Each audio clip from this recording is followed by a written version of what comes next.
فلا تهنوا وتدعوا إلى السلم وأنتم الأعلون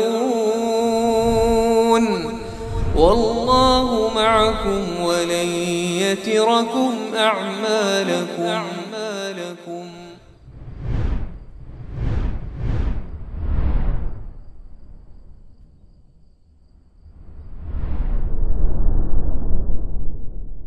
Bismillahirrahmanirrahim. Assalamualaikum warahmatullahi wabarakatuh. Innal hamdalillah nahmaduhu wa nasta'inuhu wa nastaghfiruh wa na'udzu billahi min shururi anfusina wa sayyiati a'malina. May yahdihillahu fala mudilla lahu wa may yudlil fala hadiya lahu. Asyhadu an la ilaha illallah wahdahu la syarika lahu wa asyhadu anna Muhammadan abduhu wa rasuluhu la nabiyya ba'dah. Qala Allah Ta'ala fi kitabihil karim, ya ayyuhalladzina amanu taqullaha haqqa tuqatih wa la tamutunna illa wa antum muslimun. Ya ayyuhan nasu taqu rabbakum alladzi khalaqakum min nafsin wahidah wa khalaqa minha zawjaha wa batha minhuma rijalan katsiran wa nisaa'a wattaqullaha alladzi tasaaluna bihi wal arham innallaha kana 'alaikum raqiba. Ya ayyuhalladzina amanu taqullaha wa qulu qawlan sadida yuslih lakum a'malakum wa yaghfir lakum dhunubakum wa may yuti'illaha wa rasulahu faqad faza fawzan 'azima. Fa inna asdaqal hadithi kitabullah wa khairal hadi hadi Muhammadin sallallahu alaihi wasallam wa syarrul umuri muhdatsatuha wa kullu muhdatsatin bid'ah wa kullu bid'atin dhalalah wa kullu dhalalatin finnar. Amma ba'd. Ikhwas sekalian rahimani wa rahimakumullah, Allah Subhanahu wa taala menitipkan kepada kita qalbu untuk melakukan tugas-tugasnya sebagai qalbu. Dan ketahuilah bahwasanya dalam akidah Ahlus Sunnah wal Jamaah, iman itu adalah iman itu mencakup segala perkataan qalbu atau segala amalan qalbu, perkataan dan amalan qalbu. Begitu pula dengan ucapan lisan dan juga perbuatan anggota tubuh. Sehingga qalbu ini bisa beramal. Qalbu ini juga bisa berkata. Perkataan qalbu dan juga amalan qalbu itu juga ada ganjarannya dari Allah Azza wa Jalla jika itu sesuai dengan bagaimana syariat Allah. Di antara perbuatan qalbu adalah al-hazn atau al-hazan atau al-huzn, yaitu merasa sedih. Jazakallahu khairan. Merasa sedih itu adalah suatu perbuatan qalbu. Namun kesedihan tersebut dalam konteks apa? Tujuannya apa? Dan apa niatannya dari kesedihan itu? Kesedihan di dunia ini adalah keniscayaan. Karena dunia ini darul bala wal ikhtibar, negeri ujian, maka padanya banyak kesedihan. Tetapi bagaimana seorang muslim dia menjadikan kesedihan itu sebagai bekal atau bahkan ladang meraih ridha Allah Azza wa Jalla dengannya. Atau kata mereka, ada nikmat di balik musibah, ada berkah di balik ujian, dan ada kebaikan di setiap kesedihan. Maka hendaknya seorang muslim dia tidak menyia-nyiakan ujian yang Allah Ta'ala titipkan pada lembaran hidupnya. Apapun bentuk ujian tersebut, baik berupa kenikmatan maupun biasanya keburukan. Tidak ada keburukan yang murni buruk dalam takdir Allah Azza wa Jalla. Karena tidaklah suatu keburukan dalam takdir, melainkan pasti ada hikmah baik tersurat maupun tersirat darinya, sehingga pada ujungnya semua itu takdir yang baik-baik kita.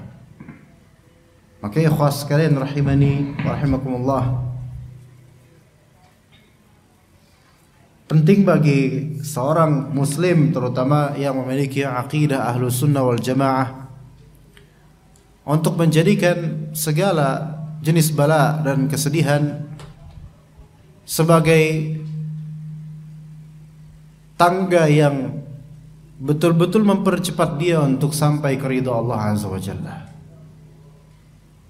Karena boleh jadi ujian ini adalah peningkatan derajat, dan memang hakikatnya seperti itu bagi seorang mukmin. Makanya kata Nabi sallallahu alaihi wasallam, "Ajaban li amril mu'min, fa innal amra kulluhu khair, kulluhu lahu khair. Wa laysa dzaka illa lil mu'min." Suatu keajaiban bagi urusannya orang beriman. Jadi orang beriman punya urusan. Urusannya itu selalu baik, dan hal itu tidak terwujud kecuali ada hanya pada orang mukmin saja. Fa in asabathu dharra sabar fa kana khairan lah. Kalau misalnya dia ditimpa musibah, keburukan, maka dia bersabar, maka itu kebaikan buat dia. Wa in asabathu sarra syakar fa kana khairan lah. Kalau misalnya dia mendapatkan kesenangan, maka dia bersyukur, dan itu kebaikan buat dia.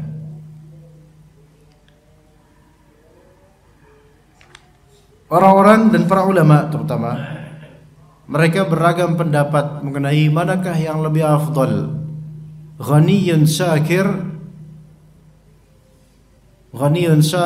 atau faqirun sabir.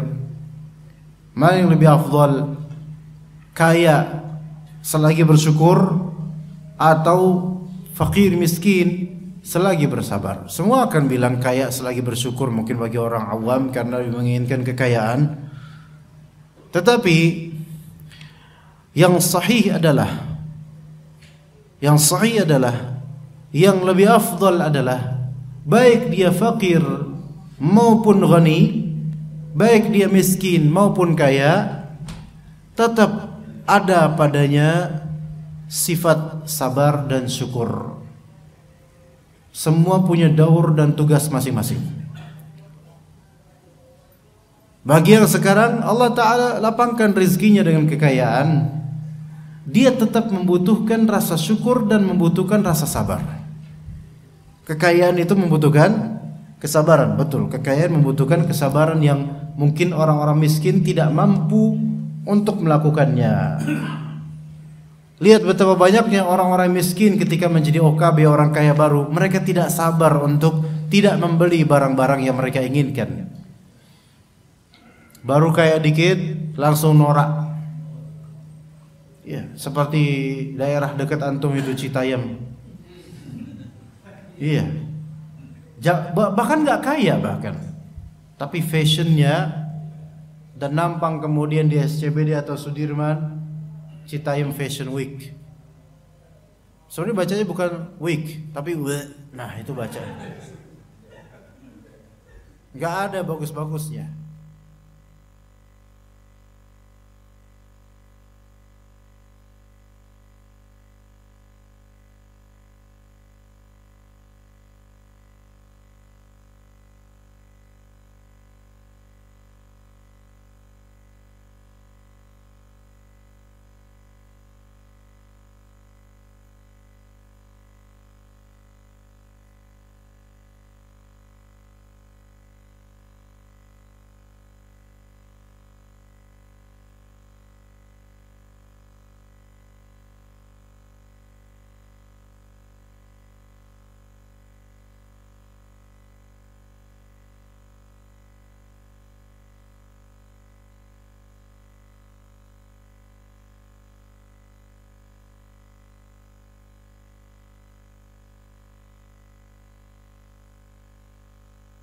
What? Better or not? Itu kalau American. Kalau British better, ya beta, gitu baca beta. Ya. Gimana ikhwan? Suaranya zen atau enggak? Antum suka enggak sama suaranya? Kalau enggak suka pulang aja.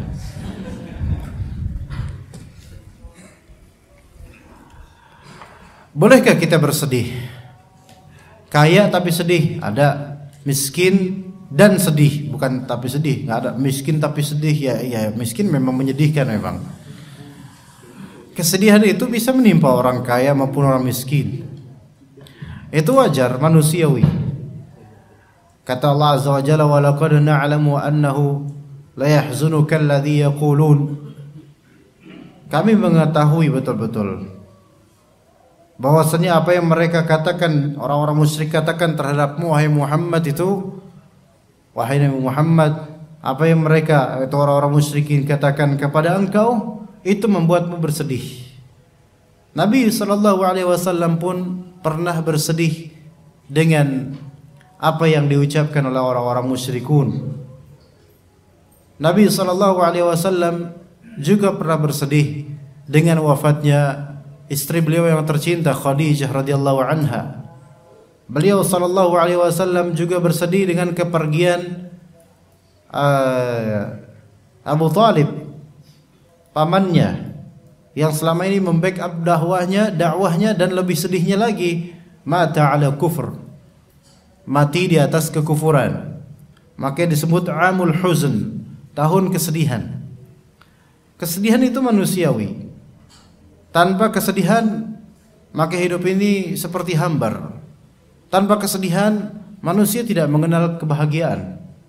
Karena kadang-kadang kesedihan itu justru adalah suatu kebahagiaan tersendiri, jemaah.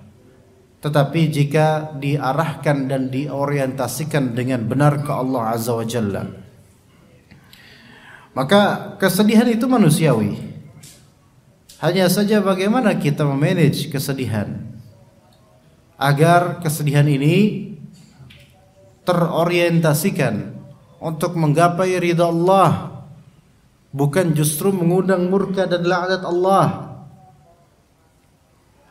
Lihat jemaah sekalian rahimakumullah, ada orang yang sedih dan patut dikasihani sebenarnya, namun dengan sedihnya itu kemudian di antara azabnya di akhirat nanti ketika dibangkitkan dari kubur, yaitu dia akan diberikan libas min qatiran. Ketika bangkit dia akan langsung diberikan pakaian yang terbuat dari ter, yaitu dari aspal panas.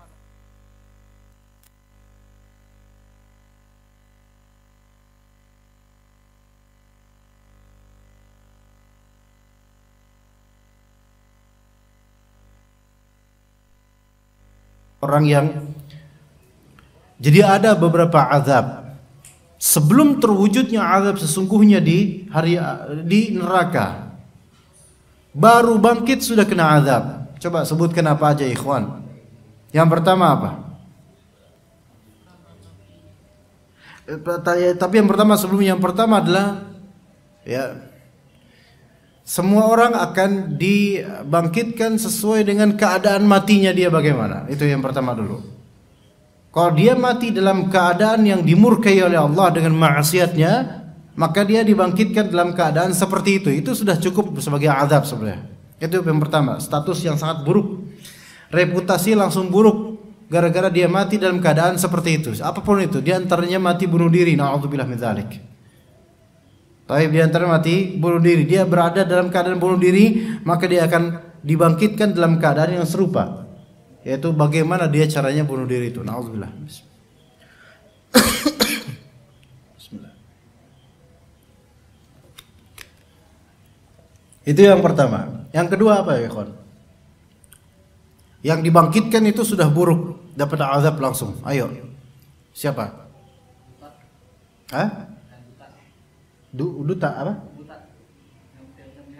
Tidak bisa melihat karena apa? Karena kufur kepada Allah Azza wa Jalla. Na'udzubillah min dzalik. Ahsanta. Yang mana kemudian dia akan komplain ke Rabbnya. Lima hasyartani. Kenapa ya Allah, kok saya dikumpulkan sekarang dalam keadaan seperti ini? Wa qad kuntu basira. Saya dulu padahal bisa melihat, sekarang kok enggak bisa ya Allah. Itu. Ayo, apalagi yang ketiga? Hah? Buta tidak? Muka tidak berdaging karena apa? Karena sering. Bisa juga memfitnah, mencaci, bisa juga meminta-minta. Meminta-minta tanpa tanpa darurat. Ya, kebiasaan minta-minta dan tanpa darurat. Ya. Kebiasaan minta-minta ini menunjukkan dia tidak bertawakal kepada Allah Azza wa Jalla. Ya, tapi kalau sekali minta gitu, minta sekali minta pada orang karena butuh sekali itu nggak apa-apa. Ya. Taib, kemudian apa lagi, ikhwan? Orang riba, pelaku riba. Pelaku riba, taib. Mereka pelaku riba di sini yang memakan harta riba. Alladzina ya'kuluna riba la yaqumuna illa kama yaqumu alladzi yatakhabbathu asyaitanu minal mas. Jadi ketika bangkit itu udah seperti orang kesurupan. Apalagi tadi? Pincang. Karena apa? Tidak adil dalam berta'addud, dalam berpoligami. Iya. Ini gak ada akhwat kan? Ayo kita omongin itu ya. Ayo kelas. Ayo kita omongin itu. Ada free sekarang bisa ngomongin tentang poligami. Alhamdulillah bebas sekarang, alhamdulillah. Bukan karena gak ada akhwat, karena kita sudah melakukan, jadi alhamdulillah bebas.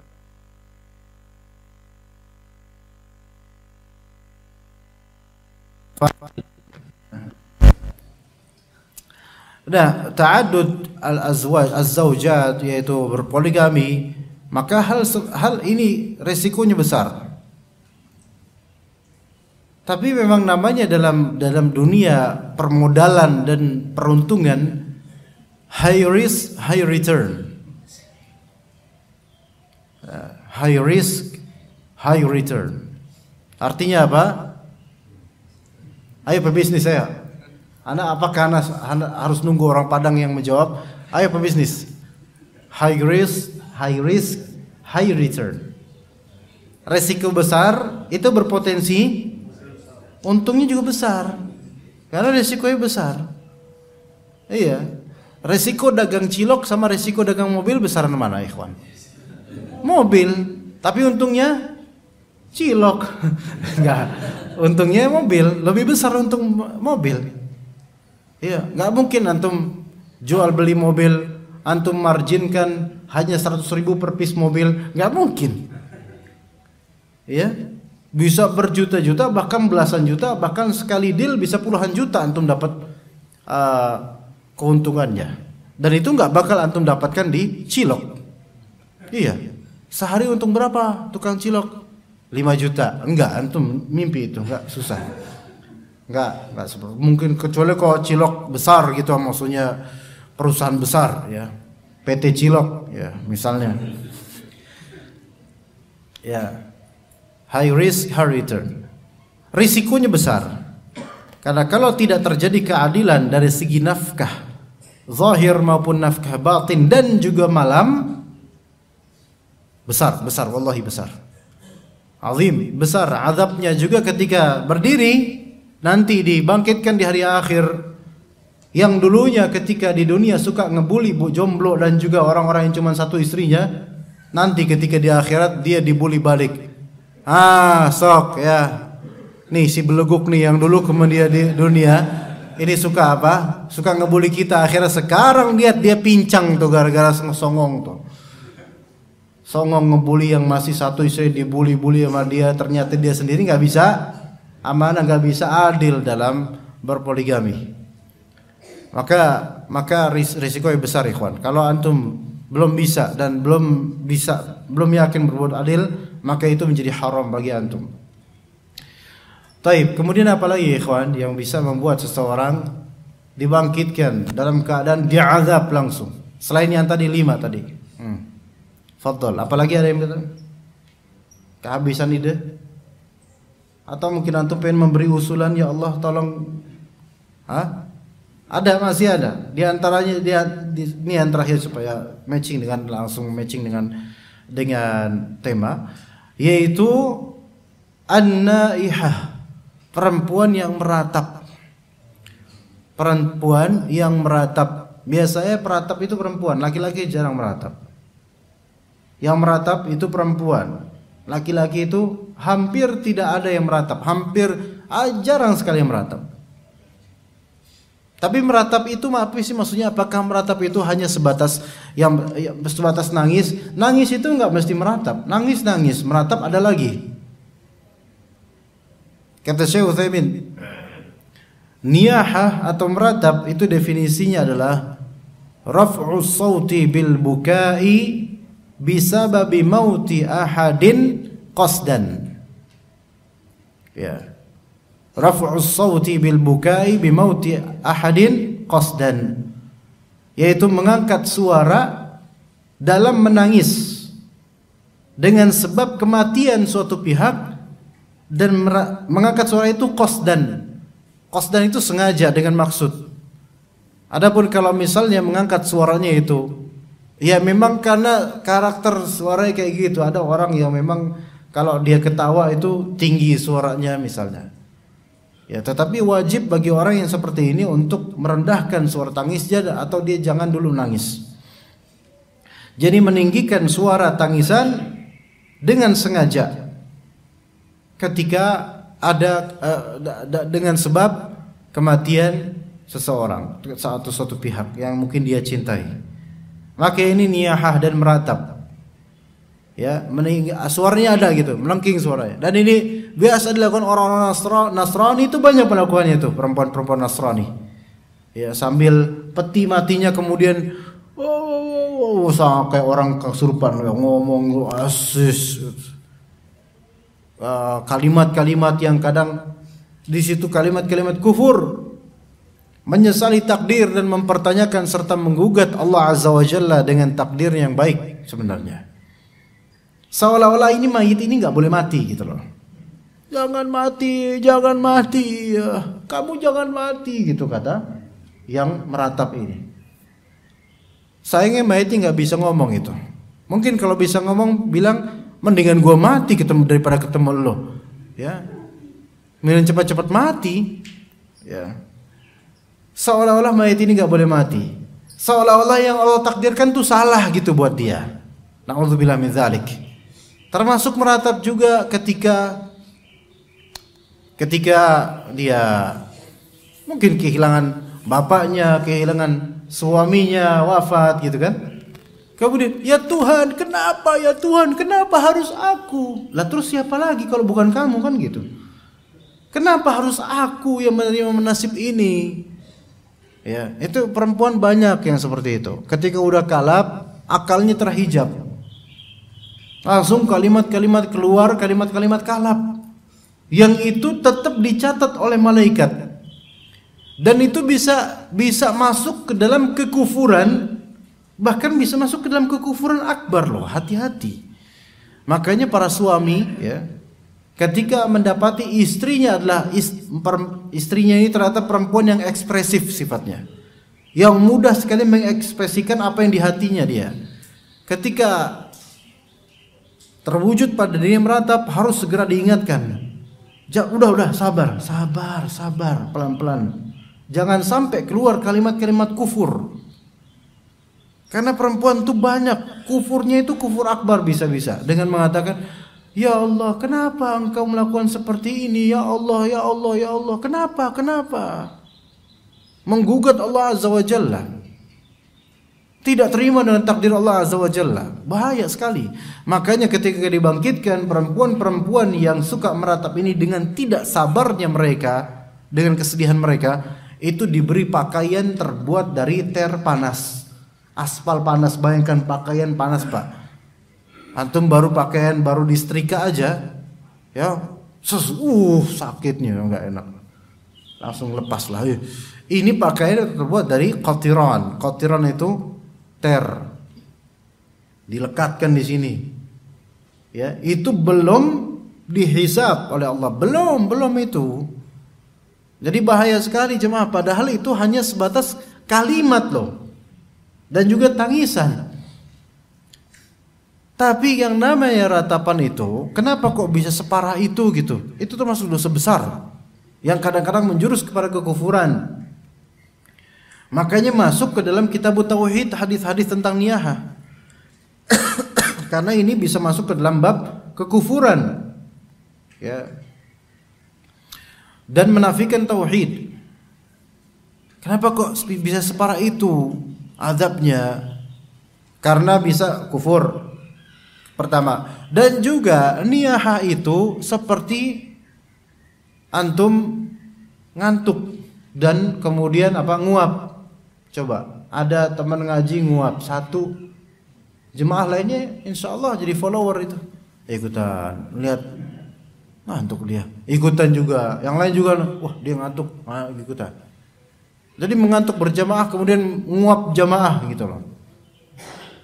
Begitu pula niyahah bisa menular ke orang sekitar, terutama sesama perempuan.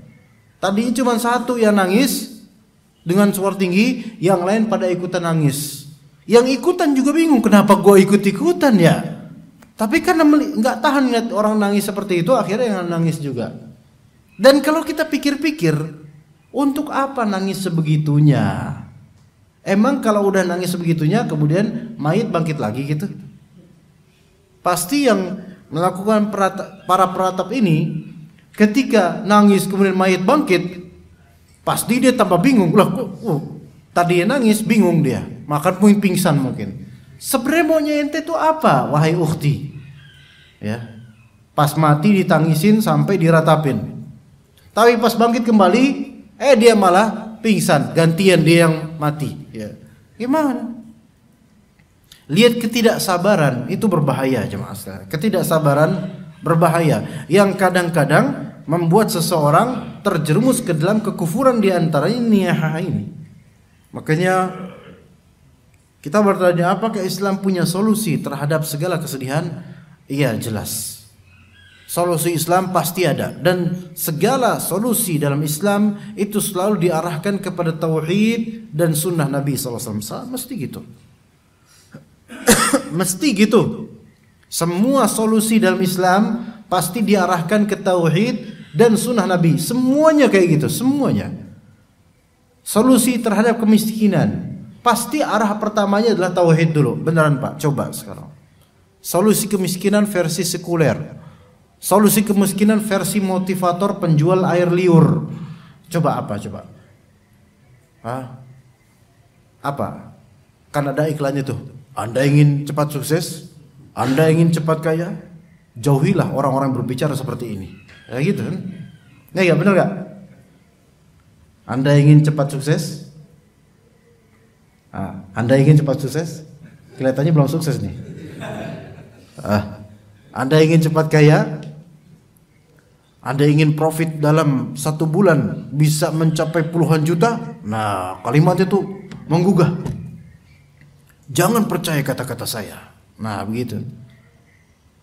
Karena orientasi mereka, para motivator bisnis dan semisalnya coach dan semisalnya, mereka pasti hanya apa? Ujung-ujungnya itu kiblatnya ke cuan, duit, cuan, duit, cuan, duit, cuan, duit. Itu lagunya kayak gitu terus. Jarang ada coach atau motivatornya pertama, bertakwalah engkau kepada Allah. Ada nggak kayak gitu cuma? Hampir mustahil ya. Ya kalau diadaan dia antum bisa jadi coach salafi. Iya, coach bisnis salafi. Iya, lah di pesantren anak aja dulu ada namanya kacang salafi kok. Kacang namanya kacang salafi. Iya. Apakah pakai I atau pakai Y? Katanya kalau pakai I KW harus pakai Y gitu. Ada itu kan dulu masalah itu kayak pakai I apa pakai Y. Itu dulu itu masalah itu. Karena pakai I itu KW, yang benar pakai Y itu. Iya. Katanya pokoknya harus pakai Y.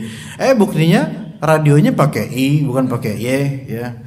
Nah, di sini kalau misalnya kita coaching tentang bisnis, motivasi bisnis, coba arah pertama apa? Bertakwalah kepada Allah Azza wa Jalla. Dan yang kedua, pelajarilah syariat Allah tentang fikih jual beli. Ada nggak kayak gitu? Nggak ada, yang ada paling trik-trik bisnis. Gimana cara supaya mendapatkan profit ini? Nggak ada fikih buyuk itu apa? Akad salam itu apa? Mudharabah itu apa? Bagaimana mudharabah yang benar sesuai syariat? Nggak ada itu coach kayak gitu. Ada nggak jemaah kayak gitu? Nggak ada. Coach yang betul-betul memproyeksikan orang kalau misalnya mau dagang betul-betul, mau bisnis betul-betul ke syariat Allah dulu. Ya, sok siapa? Ada nggak? Sebut nama kalau memang ada. Ada Pak? Alhamdulillah, sunnah salafi. Alhamdulillah, ini perlu dibudidayakan, apa namanya? Di apa ini? Diperbanyak tuh apa namanya ya? Bukan diviralkan aja, diperbanyak Pak.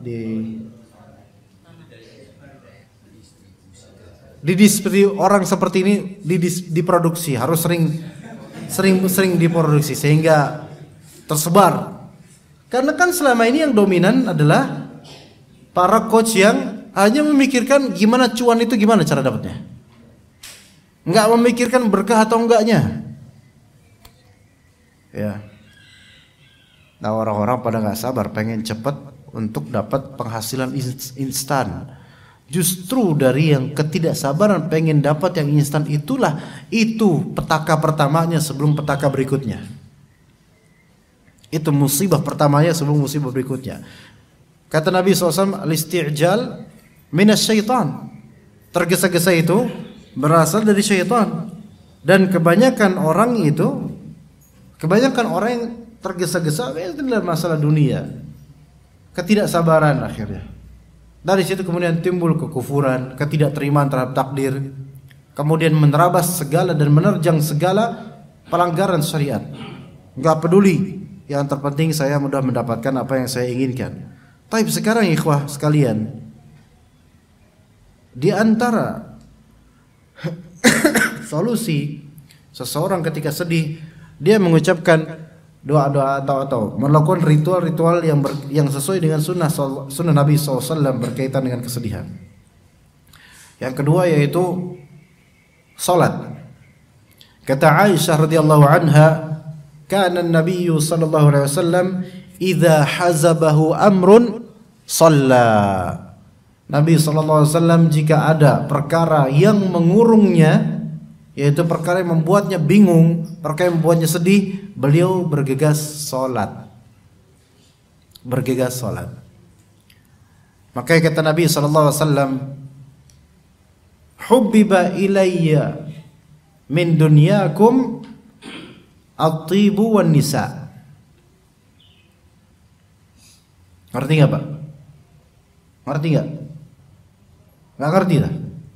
Ngerti atau enggak tadi barusan? Hubbiba ilayya min dunyakum at-tib wan nisa. Ayo silakan. Yang bisa menerjemahkan hadis tadi yang saya sebutkan, dia boleh jaga parkiran. Ayo. Dibuat, kata Nabi SAW, dibuat terhadap diriku, dibuat cinta dari dunianya kalian, dunia ini dua. Apa itu? Satu, tiba. Apa itu tiba? Obat minyak wangi. Dengar kok obat kuat gitu. Minyak wangi. Dan yang kedua apa? Nisa, perempuan. Wajar laki-laki suka minyak wangi, boleh nggak? Ya boleh.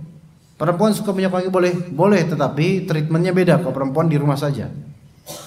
Dan yang kedua mencintai perempuan gitu, maksudnya suka dengan perempuan, itu wajar, Nabi SAW melakukannya. Tetapi waju'ilat li qurrata 'ain fi shalah. Namun dijadikan untuk saya hal yang membuat saya tenang itu adalah salat. Nabi SAW adalah orang yang paling khusyuk salatnya. Ya. Dan di antara perhiasan ketika salat apa? Minyak wangi. Iya. Betul gak? Antum kalau salat pakai minyak wangi, Pak? Ikhwan. Atau bau semua nih jangan-jangan? Pakai minyak wangi gak? sunnah Nabi SAW dan malaikat menyukainya. Kemudian Nabi SAW juga menyukai wanita. Apakah bisa wanita itu merusak sholat seseorang? Sholat seorang pria? Maksud pikirannya? Bisa. Tapi bisa nggak wanita itu justru membantu seseorang tenang dalam sholat? Bisa juga. Gimana caranya? Ayo sob. Gimana caranya? Antum mendapatkan istri yang salehah, yang nurut sama antum, itu membuat antum tenang sholatnya. Betul gak ikhwan? Betul. Kalau punya istri yang Allahul Musta'an ya, kanebo kering ya, dan juga istri ini lidahnya itu lebih tajam dari belati manapun, sampai di masjid antum masih teriris hatinya kepikiran dengan ucapan istri tadi. Tenang gak sholat antum? Gak tenang. Maka kita contoh Nabi SAW. Beliau khusyuk sholatnya ketika lagi sedih, dan beliau mencintai bagian dari dunia, yaitu parfum, minyak wangi, dan juga perempuan. Juga berikutnya Nabi SAW mengajarkan dalam hadisnya, mengajarkan tentang beberapa doa kesedihan. Doa ketika sedih, namun kita sebutkan satu saja yang itu agak panjang dibandingkan lainnya. Doa kesedihan yang di dalamnya itu nanti ada tawassul terhadap nama Allah, mengikrarkan tentang rububiyah Allah Azza wa Jalla. Kemudian pada ujungnya orientasinya justru agar supaya kita dekat dengan Al-Qur'an. Nah, doanya seperti apa? Doa kesedihan. Seperti apa itu doa kesedihan? Yaitu perkataan yang diajarkan oleh Rasulullah SAW. Allahumma inni as'aluka bikulli ismin huwa lak, sammaita bihi nafsak, aw anzaltahu fi kitabik, aw 'allamtahu ahada min khalqik. Ini ada kereta di sini. Anak baru dengar sekarang loh kereta. Apa emang relnya mendekat atau gimana? Sebelum-sebelumnya kayaknya sebelum ini nggak ada tuh. Atau karena outdoor kayak gini? Masya Allah. Ada ngajar juga di Masjid Sukmajaya itu, Masjid Imam Syafi'i. Itu kan dekat Studio Alam ya. Ana rasa inilah Studio Alam. Iya. Karena di sana nggak ada studionya, nggak ada alam-alamnya. Ini seperti Studio Alam gitu, di tengah alam. Ini tinggal ditambahin binatang-binatang lainnya aja nih. Iya, toke misalnya. Iya, Allahumma inni as'aluka bikulli ismin huwa lak, sammaita bihi nafsak, aw anzaltahu fi kitabik, aw 'allamtahu ahada min khalqik, aw masta'thara bihi fi 'ilmil ghaibi 'indak. Ya. Atau juga kalimat sebelum dari kalimat-kalimat yang tadi saya sebutkan sebelumnya ini. Allahumma inni 'abduka ibnu 'abdika ibnu amatika nasiyati biyadik madin fiyya hukmuk 'adlun fiyya qada'uk as'aluka bikulli ismin huwa lak sammaita bihi nafsak aw anzaltahu fi kitabik aw 'allamtahu ahada min khalqik aw ista'tharta bihi aw masta'tharta bihi fi 'ilmil ghaibi 'indak an taj'al Qur'ana rabi'a qalbi wa nura sadri wa jalaa huzni wa dhahaba hammi wa ghammi. Ya. Itu doanya. Antum bisa cari di internet apa yang Anda sebutkan tadi, mau dihafalkan atau tidak, dibaca dengan kertas sambil doa boleh. Ini doa ini dimaknai bukan sebatas dibaca, maknai baik-baik. Karena ternyata tujuan dari doa ini adalah agar kita itu malah dekat sama Al-Quran pas lagi sedih. Orang itu kalau lagi sedih biasanya dekat sama taman mini, tempat wisata, kuliner dan seterusnya. Yang itu nambah sedih sebenarnya. Sedihnya di mana? Dompet, sedihnya di situ. Iya. Tapi ini gratis ikhwan. Antum ke kajiannya gratis. Kuota juga wifi gratis ya kan? Nah kemudian dapat ilmu. Dan gampang insya Allah. Quran juga antum bisa baca gratis. Nggak punya minjem sama teman, bahkan dikasih nanti sama teman, insya Allah dapat Quran, baca Al-Quran. Di dalamnya banyak kisah-kisah, banyak mau'izah, peringatan, terhiburlah diri kita dengannya. Di sini katakan Allahumma inni abduk ibnu abdika ibnu amatik. Ya Allah, sesungguhnya saya adalah hamba-Mu, putranya hamba-Mu yang laki-laki, dan saya juga putranya hamba-Mu yang perempuan. Ayah mau nanya langsung aja cepetan jemaah. Kalau bisa tulis segera pertanyaannya. Karena bisa jadi tiba-tiba di pertengahan tiba-tiba Anda stop kajian terus Anda pulang tiba-tiba. Kecuali kalau ada bubur, ya nggak tahu ada bubur atau enggak nanti. Biasanya ada bubur, kalau ada bubur Anda nanti pulangin nanti insyaallah. Tapi Anda doang yang dapat bubur, antum nggak ada. Antum beli dimsum atau cilok aja di luar ya. Allahumma inni abduk. Jadi ketika sedih itu langsung digini, langsung diberi, hati ini langsung diberikan treatment, perlakuan oleh diri kita. Hei, kamu itu hamba Allah, tahu nggak? Gitu loh. Langsung gitu. Wahai yang lagi sedih, kamu itu hamba Allah. Katakan Allahumma inni abduk, ya Allah saya itu adalah hamba-Mu. Hamba-Mu. Hamba dinisbatkan kepada Allah Azza wa Jalla. Ini berarti kita ini milik Allah. Itu sudah obat pertama. Itu sudah menjadi obat pertama. Artinya kalau antum yakin antum milik Allah, Allah tidak ninggalin antum kok.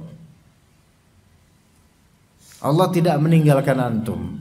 Kalau antum yakin itu, Allah tidak akan meninggalkan antum. Karena antum Abdullah. Antum hambanya Allah. Seluruh raja akan meninggalkan budak-budaknya. Tapi Al-Malik Al-Hakim tidak pernah akan menelantarkan orang yang mengimaninya. Allahumma inni abduka. Saya ini adalah hamba-Mu ya Allah. Ini juga ada sifat, ada sisi khudu', tadhallul, ubudiyah. Ada sisi apa? Merendahkan diri di hadapan Allah Azza wa Jalla dengan mendeklarasikan saya ini hanya sebatas budak-Mu ya Allah. Saya ini hanya sebatas hamba-Mu ya Allah. Kasihanilah saya. Begitu jemaah. Ada tawadhu'nya di sini kepada Allah Azza wa Jalla. Ditambah kemudian saya hanya ibnu abdika ibnu amatika. Saya hanyalah putra dari bapak saya yang merupakan hamba-Mu yang laki-laki. Saya merupakan putra dari ibu saya yang merupakan hamba-Mu yang perempuan. Jadi saya ini gak ada apa-apanya ya Allah. Saya hamba-Mu, sebatas hamba. Udah gitu saya hanya sebatas anaknya orang. Yang orang itu pun hamba-Mu juga. Jadi saya ini apalah saya gitu loh. Lihat ketika kita itu bertawakal kepada Allah, lagi sedih, kemudian kita butuh pegangan. Kemudian dengan itu kita berdoa dengan lafal-lafal ini terasa di kalbu. Saya ini yang benar-benar bukan siapa-siapa. Ikhwan, ketika kita itu merendahkan diri kita di hadapan Allah, di situ ada kekuatan untuk kalbu kita. Kekuatan yang berlandaskan kepercayaan dan akidah yang kuat bahwasanya Allah itu Rabbul Alamin, Allah itu Khaliqnya kita, Allah itu mudabbir, mengatur semuanya. Semua bisa beres karena Allah Azza wa Jalla. Beda dengan orang-orang yang sebaliknya tidak tawadhu kepada Allah Azza wa Jalla, hanya mengandalkan ikhtiar dan tidak pernah berdoa dan merasa bahwa dirinya itu mampu menciptakan kesuksesan. Yang seperti ini justru lemah. Dan kalaupun Allah berikan kesuksesan, hanya kesuksesan semu sementara yang akan zail dan fana. Tetapi ketika kita tawadhu kepada Allah Azza wa Jalla dan yakin Allah yang mengatur segalanya dan kita hanya milik Allah, udah, antum bebas, antum merdeka dari belenggu pikiran-pikiran, beban-beban bagaimana esok dan bagaimana seterusnya. Bebas antum. Karena Allah yang jamin. Coba sekarang kesedihan manusia itu berkisar kepada apa? Kesedihan kita nih ikhwan laki-laki. Apa sih? Berkisar tentang apa kesedihan kita ikhwan? Kekayaan, nggak kunjung kaya, dari lu miskin mulu. Itu emang nasib, ya udah, mau gimana lagi? Ya Allah, misalnya karena nggak kaya, nih listrik masih nyala terus, tiap berapa saat harus dimatiin biar nggak malu sama tetangga. Ya, kan ditagih itu, bersuara tuh, dimatiin sama dia biar nggak malu. Ya, kemudian juga masalah pakaian itu terus yang dipakai ke masjid. Di setrika juga nggak ada setrikaan, ya kan? Sampai teman-teman masjid itu saking mereka mungkin husnudzan, masya Allah antum betul-betul zuhud. Ya, dari dulu sampai sekarang kami tuh ngelihat baju antum ini aja, antum mirip sama Syekhul Islam Ibnu Taimiyah. Bajunya ini terus, yaitu muqtasid fi thiyab. Syekhul Islam Ibnu Taimiyah dikenal sebagai orang yang ekonomis dalam urusan pakaian, artinya nggak punya banyak pakaian, gitu-gitu aja. Nah beliau karena apa? Karena zuhud. Lah kalau kita karena apa? Zuhud atau karena emang nggak bisa beli? Nah itu yang kedua itu ya. Nah sampai teman-teman bilang gitu, ya Allah miris banget, anak ngerenge istri, apalagi ya belanjaan kurang dan seterusnya. Ya Allah, nasib saya begini ya Allah. Ya Allah, Allahumma inni abduka, saya ini hambamu ya Allah. Saya ini putranya hambamu yang laki-laki itu bapak saya. Saya putranya hambamu yang perempuan yaitu ibu saya. Lihat kamalut tadzallul, kesempurnaan menghambakan diri kepada Allah dan merendahkan diri di hadapannya. Nasiyati biyadik, ubun-ubunku berada di tanganmu. Ubun-ubunku berada di ubun-ubun mana coba? Ubun-ubun mana? Ubun-ubun di mana? Bagian kepala lah sini. Kalau batok tuh mana? Batok kepala mana? Batok kepala? Hah? Semuanya ini batok kepala. Bagian yang kena rambut tuh batok kepala. Oke. Kalau yang ada ininya nih, lewinya apa ada? Lewi lagi apa namanya? Kok lewi? User ya. Ya kan? Coba user antum berapa ya, ikhwan? Kalau satu antum alim, kalau dua bandel katanya mereka. Itu merupakan tatoyur di zaman 90-an dan sebelumnya itu. Sekarang alhamdulillah udah enggak ada. Ya, lihat ada teman. Anak punya teman namanya Abdurrahman. Calon hafiz itu padahal. Dua dia, emang aktif anaknya. Nah, bandel nih kalau udah gede nih. Padahal dia hafiz ke depannya. Jadi enggak boleh kita hanya berdasarkan ini dua, wah bandel divonis di bandel nih nanti. Itu tatoyur karena menjadikan sebab untuk suatu nasib sial yang tidak ada hubungannya dengannya. Iya, jadi enggak boleh seperti itu. Taib nasiyah semua kita yaitu ubun-ubun semua dari kita itu di tangan Allah Azza wa Jalla.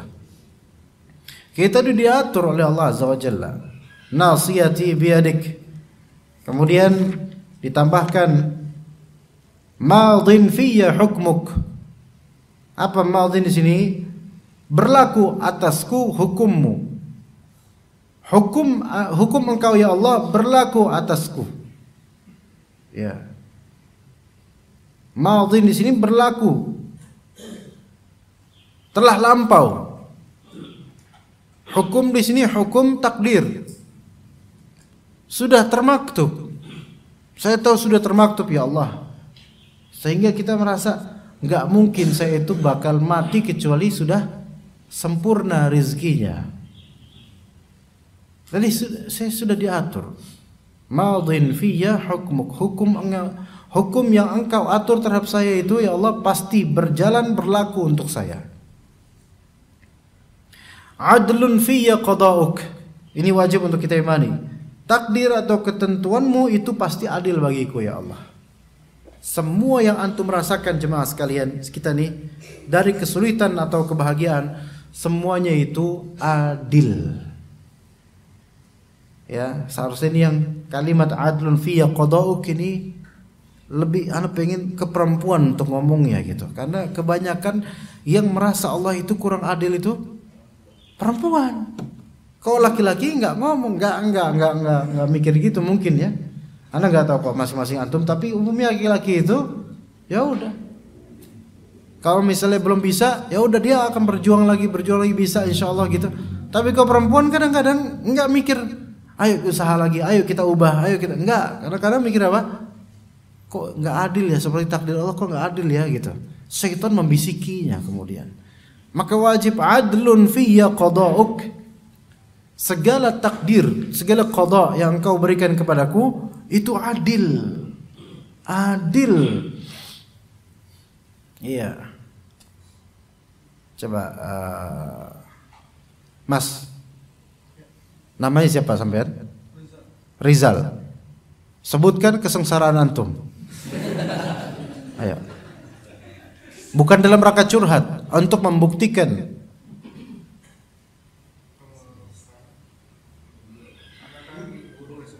Guru SMK. Kepala program. Guru SMK-nya masih kosong. Guru SMK masih kosong. Jadi pengajarnya belum ada. Belum ada pengajarnya. Masya Allah. Anda juga jadi kepikiran itu, kok bisa kayak gitu ya?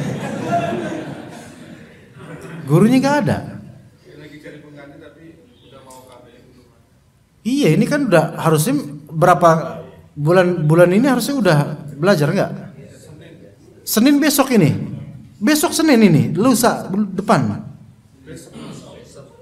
Belum ada gurunya. Parah juga itu. SMK. Bukan STM kan? Kalau STM kan gampang, antum tinggal nyuruh tawuran aja kan gampang. Enggak kok SMK. Kejuruan ya. Multimedia. Enggak ada gurunya. Yusuf yang nganggur mungkin bisa apply job ke beliau mungkin. Iya, siapa tahu ya, bisa nambah kesengsaraan beliau mungkin. Kepikiran? Apakah itu alasan antum datang ke kajian ini? Karena banyak pikiran? Nah, ini kan pikiran, itu termasuk tanggung jawab antum bukan? Iya. Sebagiannya walaupun bukan full ya. Tapi itu fair gak menurut antum? Adil gak Allah Ta'ala mentakdirkan kok bisa sebegininya gitu loh? Karena apa? Manajemennya yang kurang ya? Emang guru teknik komputer itu Langka. Kemudian? Oh, ya. Tapi pasti di situ ada keadilan dari Allah Azza wa Jalla. Kenapa bisa begitu gitu loh? Ada sebabnya pastinya. Sehingga antum nggak boleh kemudian mengatakan, kenapa kok SMK saya kok kayak gini gitu loh, ya Allah kenapa? Kok nggak kayak SMK yang lain gitu kan? Padahal, kalimat padahal membanding-bandingkan dengan padahal kan gini mulai menggugat Allah Azza wa Jalla. Enggak, coba introspeksi, pasti ada kesalahan di sini. Mungkin hak yang tidak tertunaikan sehingga Allah tidak tolong. Dan ini kesengsaraan antum. Teman-teman kalau mau menambah mungkin bisa apply job mudah di sekolahnya. Coba. Ada yang di belakang. Adik atau mas di belakang. Antum berapa usia? Kayak masih adik-adik ini. 18, Masya Allah. Sebutkan kesulitan antum apa?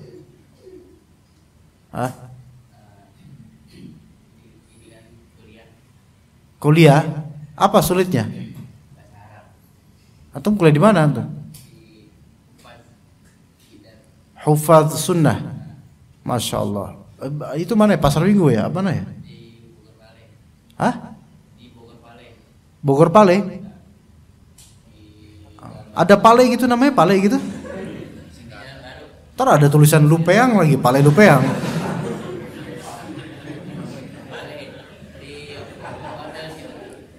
Oh gitu. Yang susahnya apa emangnya?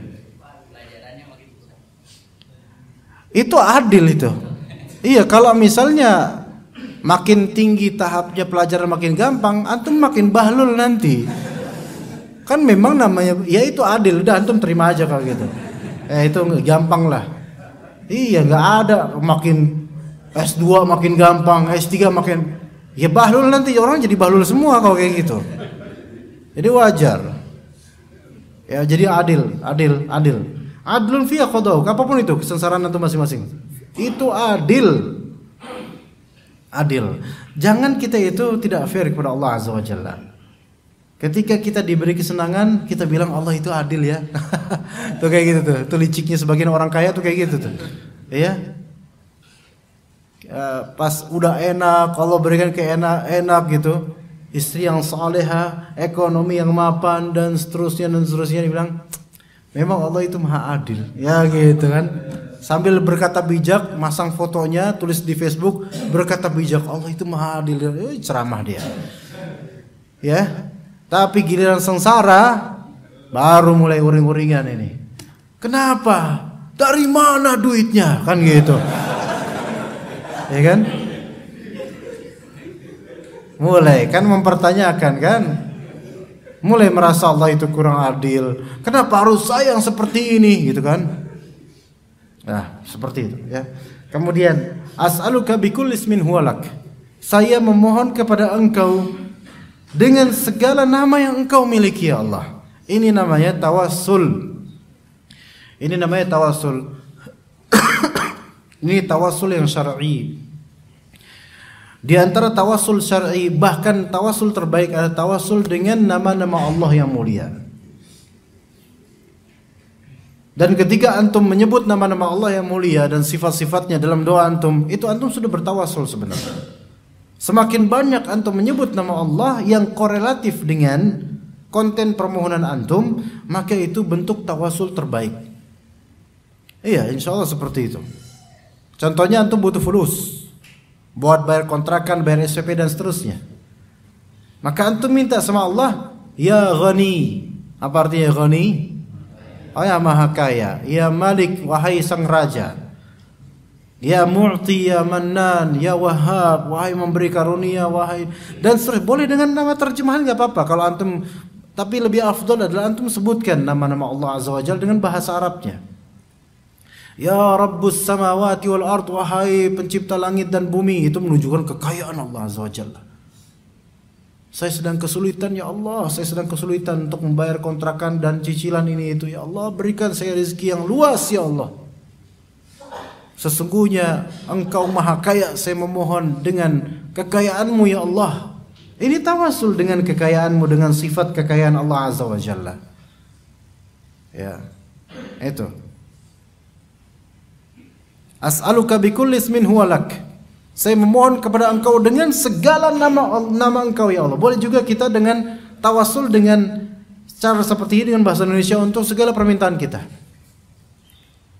Antum minta anak, belum punya anak, minta anak. Udah punya istri bertahun-tahun tapi tidak beranak pula. Maka minta sama Allah, ya Allah, saya memohon dengan segala nama yang Engkau miliki. Dengan segala nama yang Engkau miliki, berikanlah saya anak ya Allah. Bisa. Insyaallah dijawab sama Allah. Sammaita bihi nafsak. Nama-nama tersebut ada yang mana Engkau namakan dirimu dengan nama tersebut. Au anzaltahu fi kitabik, atau yang Engkau turunkan nama-nama tersebut di kitabmu ya Allah. Au 'allamtahu ahadan min khalqik, atau yang Engkau ajarkan seorang dari makhlukmu yaitu rasul atau malaikat, Engkau ajarkan nama tersebut kepadanya. Au ista'tharta bihi fi ilmil ghaibi 'indak, atau nama yang hanya Engkau yang tahu saja di ilmu gaibmu, hanya Engkau yang tahu nama tersebut, makhluk tidak ada yang tahu nama tersebut.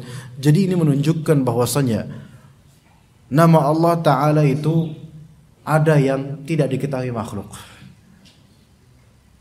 Lalu bagaimana dengan sabda Nabi SAW, Inna lillahi tis'atan wa tis'ina isman. Allah Subhanahu wa Ta'ala memiliki 99 nama. Siapa yang menghimpunnya dan menghafalnya, mengamalkan konsekuensinya, masuk surga dia. 99 ini yang ada di Al-Quran dan As-Sunnah. Adapun nama-nama lainnya boleh jadi Allah Ta'ala rahasiakan, tapi kita nggak boleh ngarang, nggak boleh kita reka-reka, nggak boleh. Tapi ada nama-nama yang Allah rahasiakan. Ini belum masuk konten permintaan. Ini semua muqaddimah yang begitu panjang, ikhwan. Dan tidak apa-apa antum kepada Sang Raja Al-Malik Al-Quddus, itu Rabbul Alamin, antum memperpanjang muqaddimah pujian kepadanya. Enggak apa-apa. Asal tidak bertele-tele dengan sajak-sajak yang dibuat-buat. Yang penting antum sebut saja banyak nama-nama Allah Azza wa Jalla dan pujilah Allah Azza wa Jalla. Walaupun kontennya hanya minta ampun saja, enggak apa-apa, enggak masalah. Coba lihat Sayyidul Istighfar. Panjang kan?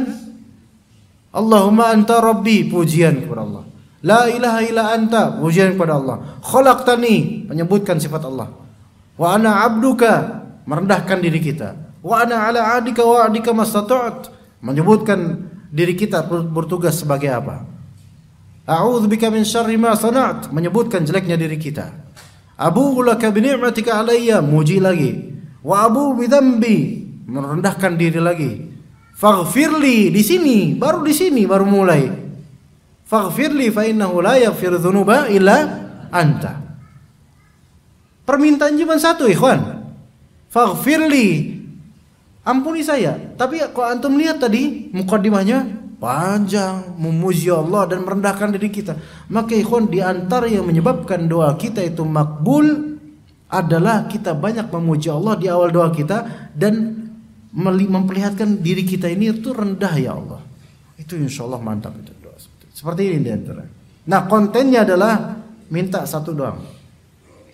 Atau minta mungkin ada 4 ya. Anta ja'al Qur'ana, ini kalau lagi sedih, anta ja'al Qur'ana rabi'a qalbi. Ya Allah, engkau jadikanlah Quran itu sebagai semian hati saya. Rabi' itu musim semi. Dan musim semi itu musim yang paling indah. Dibilang musim hujan enggak, tapi lembab. Dibilang musim panas enggak, tapi ada matahari. Gimana? Enak gak jemaah? Kayak sekarang tuh enak sebenarnya, matahari ada, tapi seger gitu loh. Studi alam, ya kan? Iya. Ada matahari tapi seger. Iya, alhamdulillah. Antum kepanasan enggak di sana jemaah? Hah?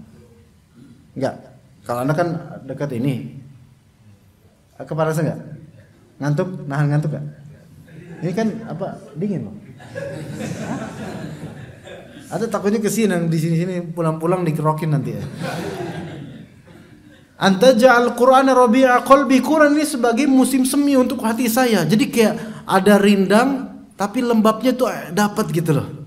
Jadi tenang, enak, nyaman. Antum seperti apa ya?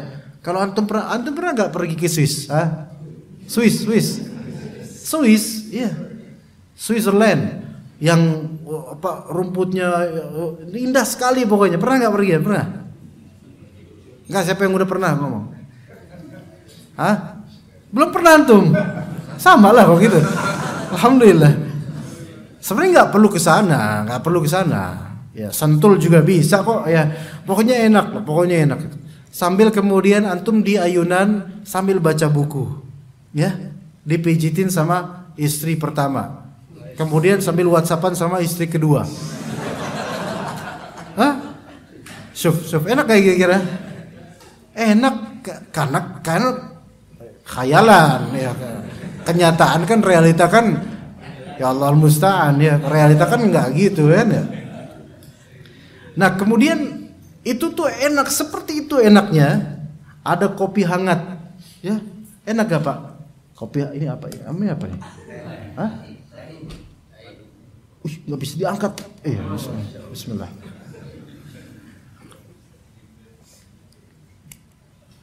Ini apa ini?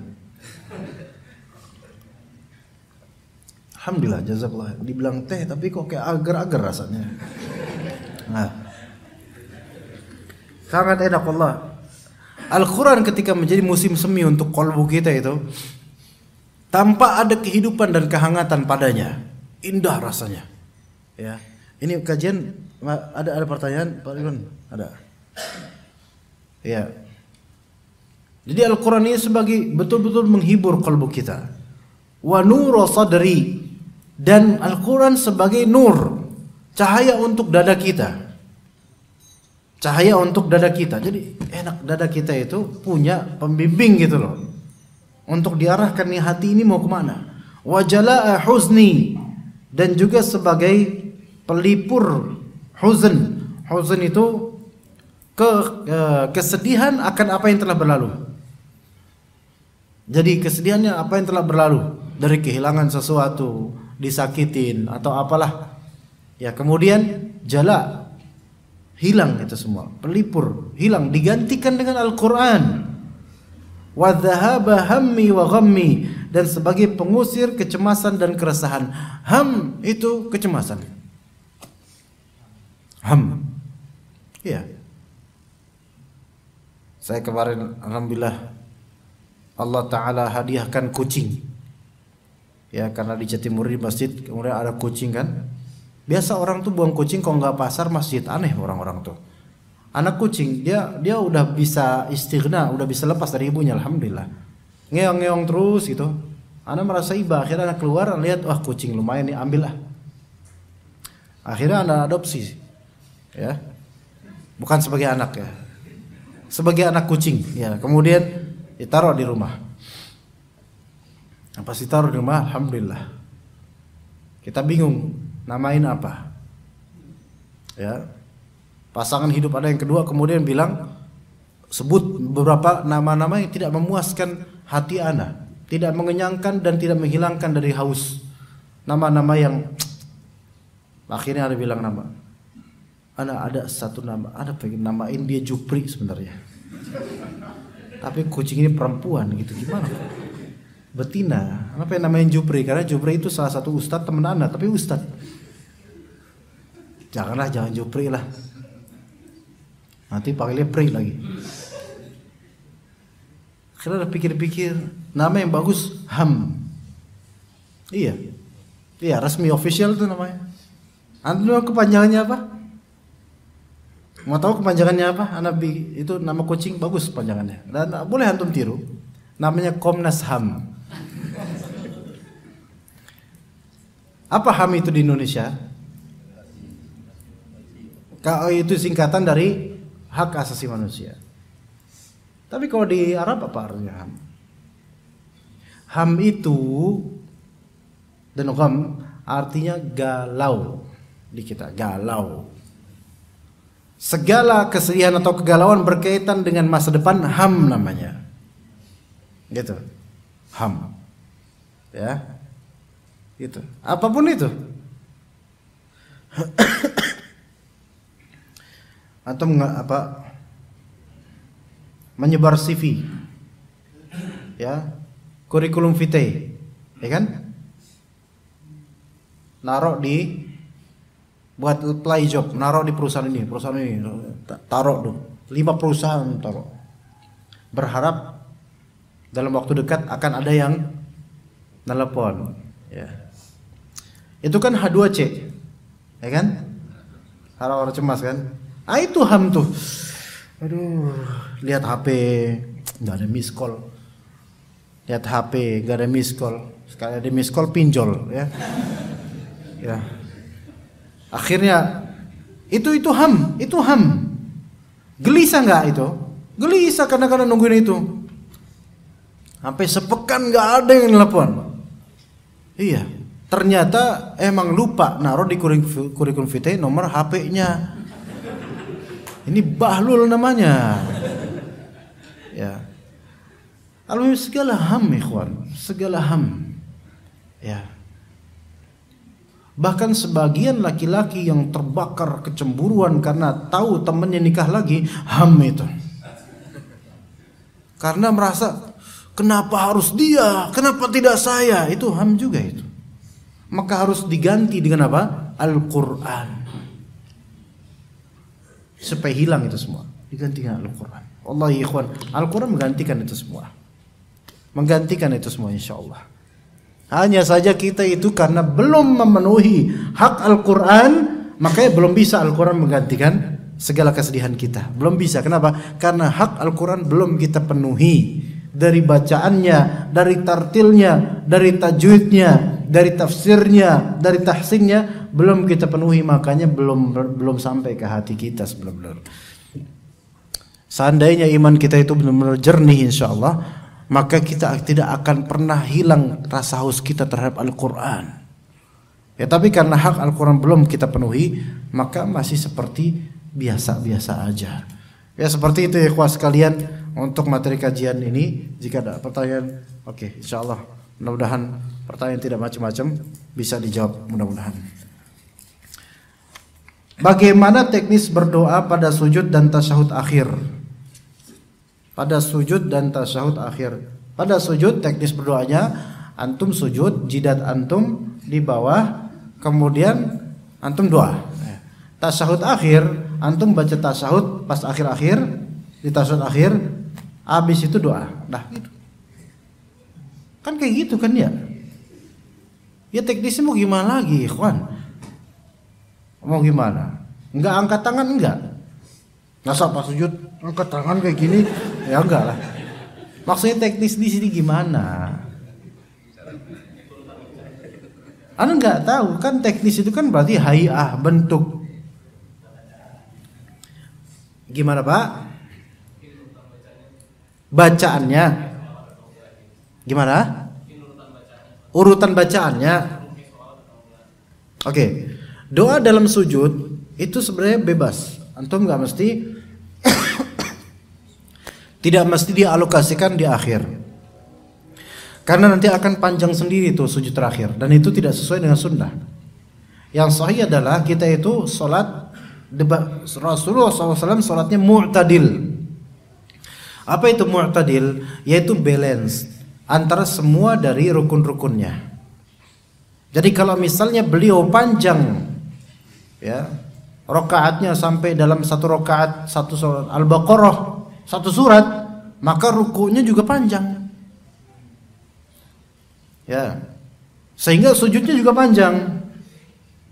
Taib, yang mu'tadil itu adalah ya antum balance saja.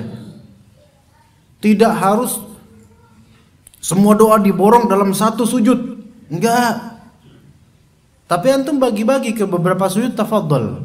Hanya itu kalau di sholat berjamaah kita lebih memperhatikan ikut imam dibandingkan kita baca doa sendiri. Makanya kalau membaca doa sendiri, imma antum sholat sendirian, sholat sunnah itu bebas, fadhol. Mau antum panjangin sholat sunnah terserah antum. Kecuali qabliyah subuh itu sunnahnya adalah pendek. Atau antum jadi imam,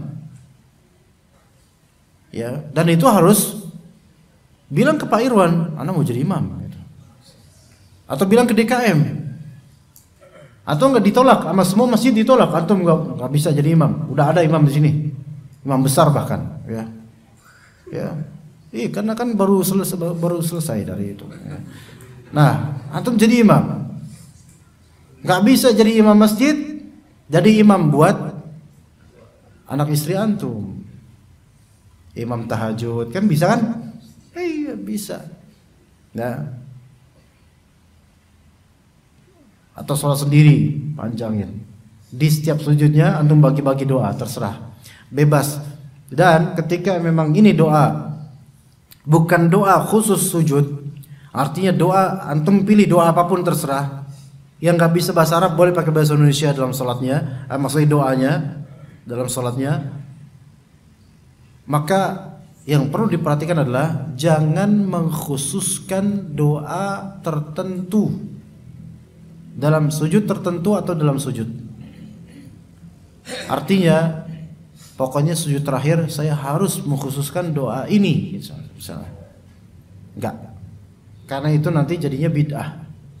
Melainkan bebaskan aja doa antum, terserah pilih apa doa antum. Untuk sujud-sujud antum di sholat-sholat sunnah.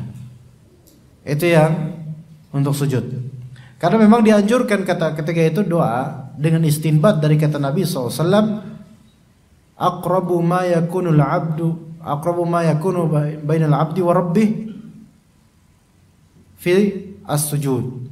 Sedekat-dekat hamba dengan Tuhan, dengan Rabbnya itu adalah ketika lagi sujud, maka ketika itu dianjurkan berdoa. Tetapi kalau berjamaah salatnya, perhatikan imam. Ya, ikut imam wajib, lebih wajib. Kalau misalnya salat sendirian lebih bebas, tafadhol. Kemudian doa setelah tasyahud akhir. Baik untuk salat yang 2 rakaat atau salat witir 1 rakaat atau salat-salat lainnya, yang penting tasyahud akhir. Bagaimana urutannya? Urutannya di sini khilafiyah di antara ulama. Apakah salawat di tasyahud akhir itu merupakan wajib atau sunnah? Ya gitu dulu ya. Kan kita kan ada tahiyat kan? Kemudian asyhadu an la ilaha illallah wa asyhadu anna muhammadar rasulullah kan? Kemudian ada salawat. Nah, salawat ini wajib atau sunnah? Khilaf di antara ulama. Jumhur mengatakan bahwasanya salawat ini sunnah, tidak wajib, dan itu yang lebih tepat. Bahwasanya salawat itu tidak wajib. Walaupun sebagian ulama mewajibkannya, tapi salawat tidak wajib.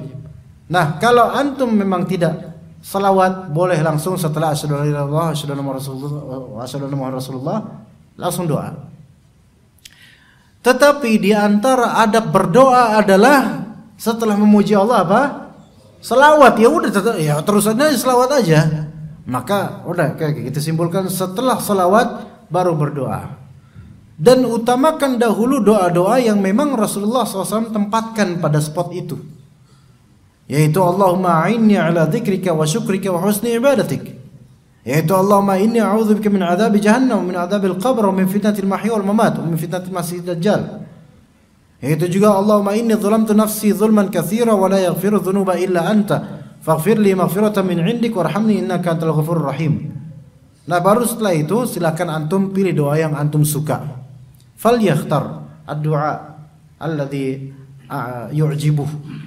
Maka silakan, kata Nabi SAW, silakan dia pilih doa yang dia sukai. Bebas, sebenarnya bebas, fadl. Dengan bahasa Indonesia, kalau memang antum nggak bisa bahasa Arab, dengan bahasa Indonesia fadl. Bolehkah menyebut nama fulan atau fulanah di dalam doa tersebut? Boleh. Karena Nabi SAW juga pernah menyebut nama fulan dalam salatnya. Jadi boleh. Iya. Sudah menikah? Mas, bro? Ayo sebut nama siapa namanya fulanah. Markonah misalnya, Markonah binti Sueb. Itu deso Betawi pelosok ya, Depok pinggiran Sawangan itu. Ya, Markonah binti Sueb ya. Iya, antum sebut di situ. Iya. Ternyata dapatnya Syarifah As-Sagaf. Wow, Masya Allah. Ia memperbaiki keturunan gitu.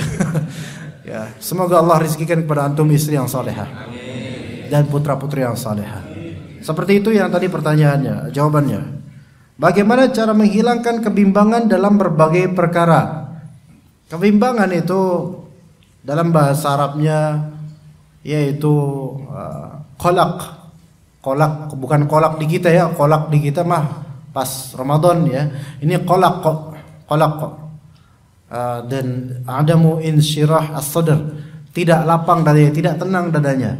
Menghilangkan kebimbangan dalam perkara. Namanya kebimbangan itu kan imma dia syak, keraguan, atau was-was ya, bisikan-bisikan dalam diri kita. Maka itu semua ditangkal dengan zikir. Pertama, zikir kepada Allah Azza wa Jalla. Ya. Terutama zikir-zikir yang ada kaitannya dengan pengusiran syaitan dan was-was. Yaitu seperti ayat kursi. Kemudian qul a'udzu birabbin nas, qul a'udzu birabbil falaq, dan seluruh surat ayat dalam Al-Qur'an semuanya kata Allah adalah syifaa'ul lima fis sudur. Semua adalah obat penyembuh yang ada di hati dari kegamangan dan penyakit-penyakit hati. Semua Al-Qur'an, maksudnya semua ayat Al-Qur'an semuanya syifa semuanya. Itu pertama, zikir yang paling utama Al-Qur'an. Kemudian yang kedua, ketahuilah bahwasanya asal itu muara atau hulu. Asalnya sungai itu muara atau hulu, ikhwan?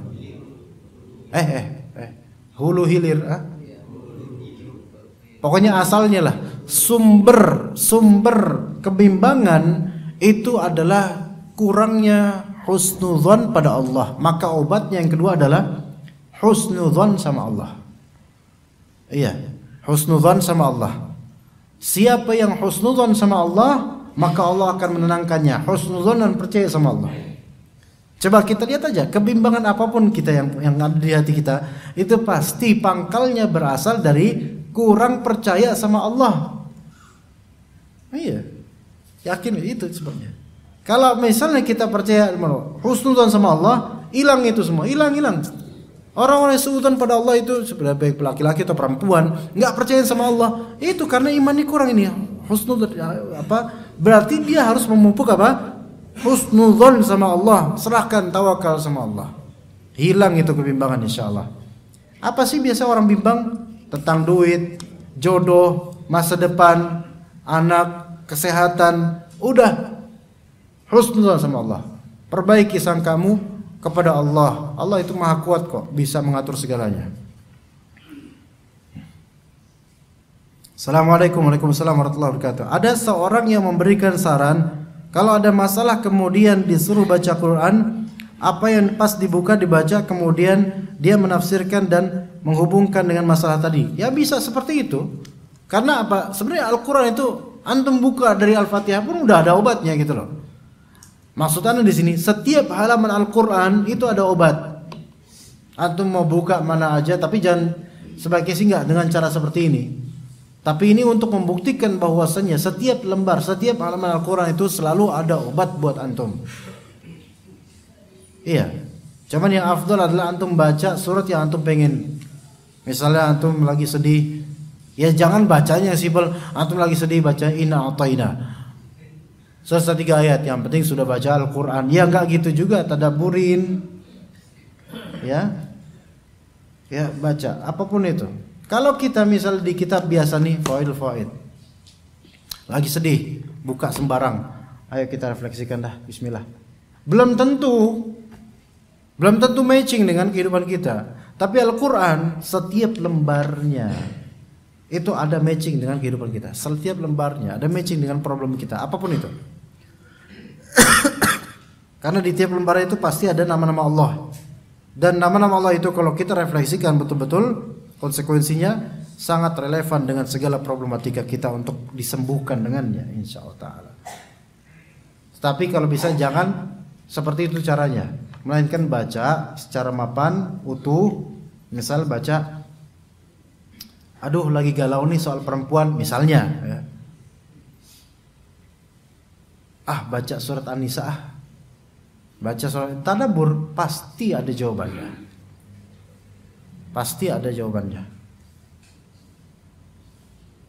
Dari ayat pertama aja ada jawabannya. Nih misalnya ada ikhwan nyari jodoh, galau soal perempuan.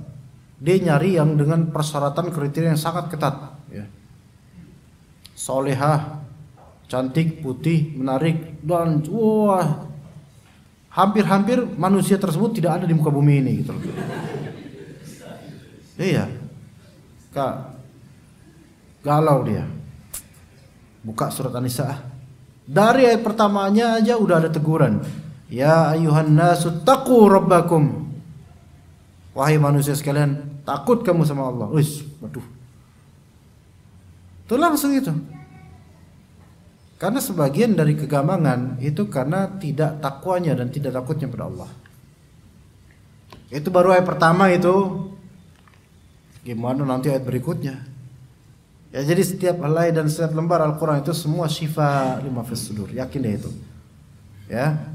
Taib, kita cukup insyaallah sampai sini. Semoga yang sedikit ini bermanfaat untuk Anda dan antum. Barakallahu fiikum jami'an. Terima kasih ikhwas sekalian telah hadir di sini, dan semoga Allah Ta'ala makmurkan masjid Al-Ikhlas. Udah berapa bulan ini? Udah, masya Allah udah mulai terjadi, masya Allah makin lebar atau makin panjang? Makin panjang. Semoga juga rezeki untuk masjid ini juga makin panjang sehingga bisa semua disempurnakan. Kalau semua sudah fix ini, masya Allah ini. Dan semoga Allah Ta'ala jauhkan baik pengurusnya maupun jemaahnya dari fitnah ya, karena sebagaimana ana kembali ingatkan bahwasanya semakin banyak jemaah itu jangan kira bahwa saya semakin sedikit ujiannya, semakin besar fitnahnya. Bukan berarti jemaah ini jelek, bukan. Tapi begitulah dunia ini, begitulah dunia ini. Dan jemaah sekalian, teman-teman, jagalah ukhuwah. Ya, di masjid ini kita udah ngaji baik-baik, ngaji bareng-bareng ya. Kita semua baik, dalam keadaan baik. Kemarin juga ada Ustadz Abdullah Taslim jauh-jauh ke sini.